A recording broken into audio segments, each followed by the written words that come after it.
manusia pilihan, memiliki keistimewaan berupa watak dan kepribadian luhur serta beragam kebaikan. Allah menghiasinya sifat-sifat mulia yang terangkum dalam dua kata, akhlakul karim. Dua kata itu melekat menjadi sebutan beliau, sekaligus misi kerasulan beliau. Sayyidatina Aisyah radhiyallahu anha merangkum akhlak Nabi Muhammad SAW dalam 3 kata. Akhlaknya adalah Al-Quran. Di riwayat lain, Aisyah juga berkata, beliau adalah manusia terbaik akhlaknya. Tak pernah berbuat keji atau berkata keji, tak membalas kejahatan dengan kejahatan, tetapi memaafkan dan menjabat tangan. Itu pula yang dikatakan pelayan Nabi Muhammad, Sayyidina Anas ibnu Malik radhiyallahu anhu, yang 10 tahun setia menemani Nabi Muhammad SAW di rumah maupun di perjalanan.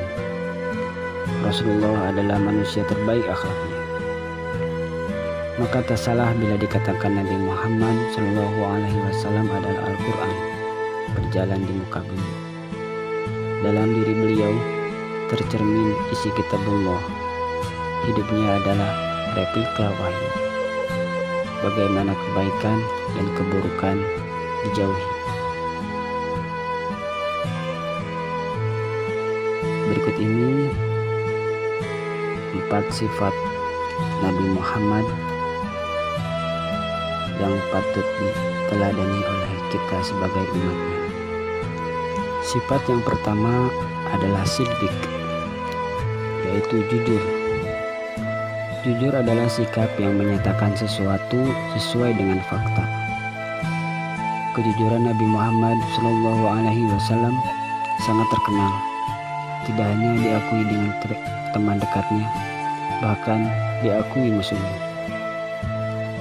Sayyidina Ali radhiyallahu anhu meriwayatkan bahwa Abu Jahal berkata kepada Rasulullah SAW, "Kami tidak mengatakan engkau dusta, namun kami menganggap dusta ajaran yang engkau bawa."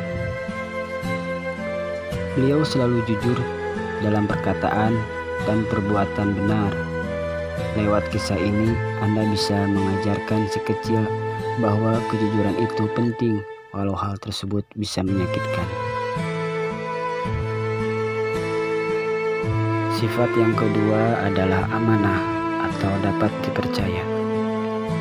Amanah atau dapat dipercaya merupakan sifat baik yang dimiliki Rasulullah SAW, yakni bila suatu urusan dipercayakan kepadanya, maka dia akan melaksanakan urusan tersebut dengan sebaik-baiknya. Rasulullah SAW diberi amanah untuk menyampaikan ajaran Islam pada umat manusia dan melaksanakan tugas itu dengan tak gentar. Anda dapat menyampaikan contoh sederhana pada si kecil, seperti jika ia berjanji kepada teman, orang tua, saudara, atau orang yang tak disukainya harus tetap menepati janji. Jika mengingkari, berarti ia bukan orang yang bisa dipercaya. Sifat yang ketiga adalah tabligh atau menyampaikan.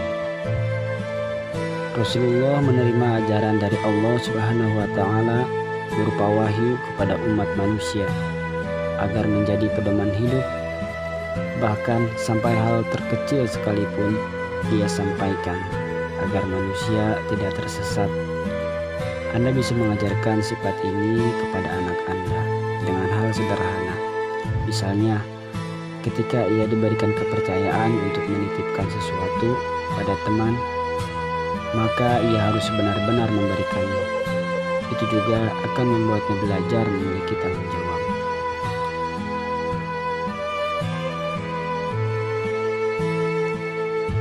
Sifat yang keempat adalah patonah atau cerdas. Rasulullah dikenal sebagai orang yang cerdas, pandai, arif, dan bijaksana dalam mengambil keputusan.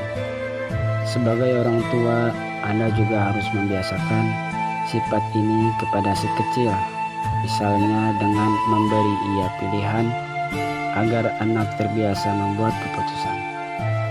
Sifat-sifat ini kelak yang akan membantu ia saat menghadapi rintangan.